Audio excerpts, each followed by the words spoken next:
So for the sake of, I know everyone, mashallah, always remembers Sheikh Yasser's khutbahs, but they forget my khutbah in the masjid. We learned 2 du'as in the khutbah this Friday. Anyone remember what those 2 supplications were? Anybody? Is anybody here?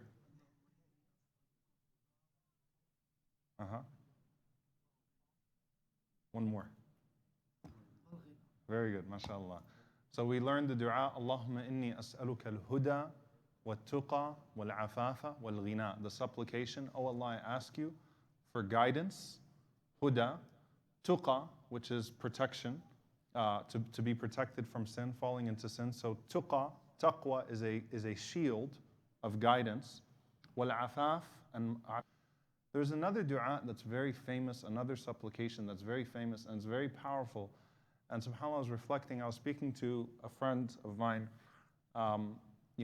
who's also a scholar and someone that I look up to, and we were reflecting on this dua together. Now, many of you know this prayer and this supplication as a package.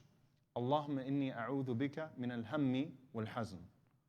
Oh Allah, I seek refuge in you from al-ham wal-hazn. Those 2 things, distress and grief. Ham is to be overwhelmed when you can't sleep at night, you're constantly overwhelmed with worry, stress, and hazan is grief. And what's the next thing? Wa'udhu bika. So there are different variations. This narration comes through many different forms. But min al-ajzi wal-kasal, from inability, from laziness, or from an inability and laziness.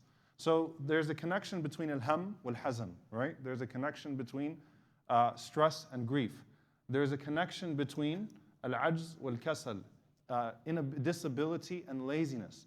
There is a connection, the next one, does anyone know what the third one is? Min al-jubni wal-bukhl, from being a coward and from being a miser, from being cowardly or being miserly. I'm going to come back to that, okay?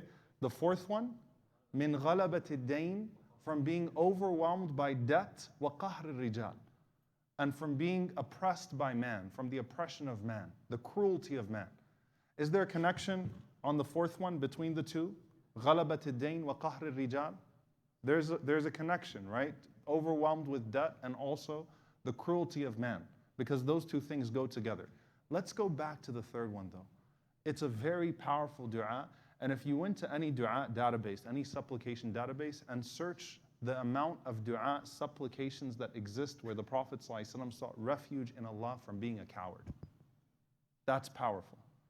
And I was trying to think to myself, and I was reflecting with this friend and Shaykh, may Allah preserve him, what is the connection between al-jubn wal-bukhl?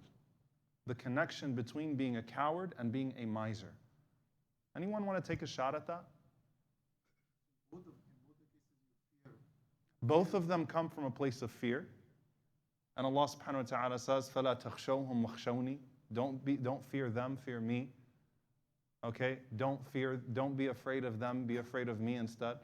But there is something very powerful about this.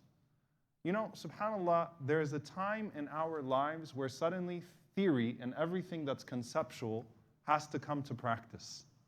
And you get put in a position where everything that you thought that you live for and everything that you thought that you abide by and all the principles are put to test. And there usually isn't much time to process. You can't relearn anything. And subhanAllah, there are some people, if you look in life, there's some people with very little knowledge. But when they are put to the test, when the fire is burning under their feet, maybe they don't know all the hadiths about generosity, but they are the most generous of people. There is a quality, a khuluq, a character of generosity that kicks in. There is that story that went viral last year. This man that refused to, this Bedouin that refused to give one of his sheep away, and this guy was filming him on a private camera. I'll give you anything, because it was not his sheep. And he's saying, I'll give you this, I'll give you that, 1,000, 10,000, 100,000. And he says, and he says, you don't have to tell your master, not your master, you don't have to tell the owner. Because there's a story from Ibn Umar where you don't have to tell your master. He says, you don't have to tell your owner. And he says, but what about Allah? That man doesn't know all the ahadith about integrity and all the ahadith about trust, or mu'taman, and what that means. But you know what? When The fire came under his feet, it kicked in. That natural tiba, that natural goodness in him kicked in. He didn't think for a moment. Allah subhanahu wa ta'ala prepared him for that. So there's a time in all of our lives when concepts and principles and things that we claim to uphold, we're going to be tested about those things. Everything. Everything. And you know what, subhanAllah, the connection between the two is? Between a coward and a miser? Both a coward and a miser, when they are put to test in that regard, go into self-preservation mode. It's all about self-preservation.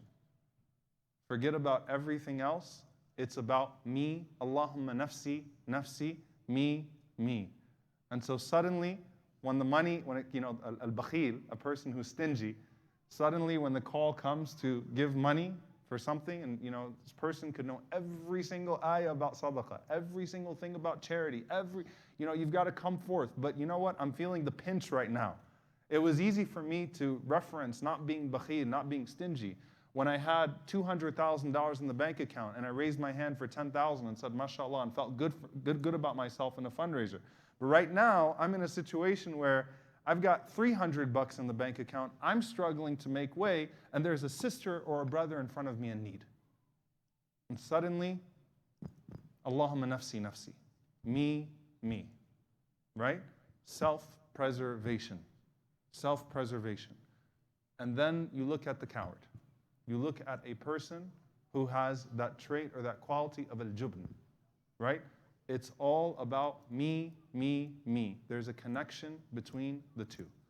And when you look at the Prophet ﷺ, he's teaching us through these du'as. And subhanAllah, one of the scholars of the past said something very powerful about when we ask Allah every single time in Surah Al-Fatiha, Ihdina as-sirat al-mustaqim. Guide us to the straight path. How can a person who asks Allah sincerely for guidance 17 times a day, at least in Surah Al-Fatiha, be misguided? You're not just making dua to Allah, you're reminding yourself about what you should aspire to be. Ya ayyuhalladhina amanu, aminu.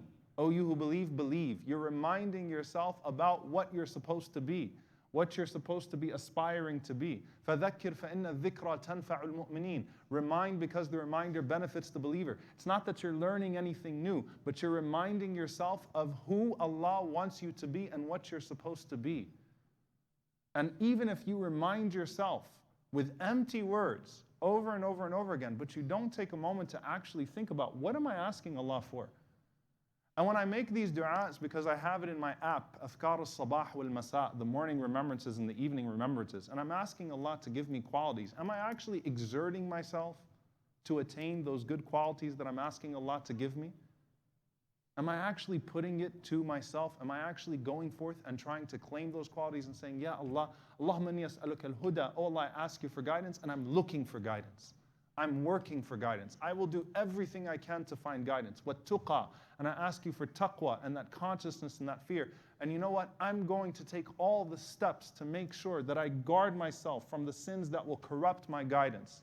And I will ask you, Ya Allah, to keep me on taqwa. Wal-afafa. And modesty. And Ya Allah, I'm going to keep all of these things that lead to immodesty out of my life and still ask you for modesty. Wal-ghina. And self-sufficiency. Just like with your money, our Prophet ﷺ did not teach us to sit around and ask Allah for money and not do anything. If a person was sitting in the masjid all day and asking Allah subhanahu wa ta'ala for money and not pursuing sustenance in a halal way, while knowing that Allah is the sustainer, while knowing Allah is al-Razzaq, and Allah is the one who gives, if Umar ibn al-Khattab radiallahu anhu was here, he would hit him with his durra, with his stick, and tell him, go get some work done. Because that's our deen, that's the principles of our religion. Just like with ghina, with money, you don't just sit around and ask Allah for it, but you exert yourself, knowing that He is the Razzaq the entire time, He's the sustainer.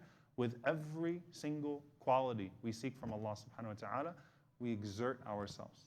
And so we ask Allah subhanahu wa ta'ala to protect us from al-hammi wal-hazan, from being in a state of stress or from being overcome by grief.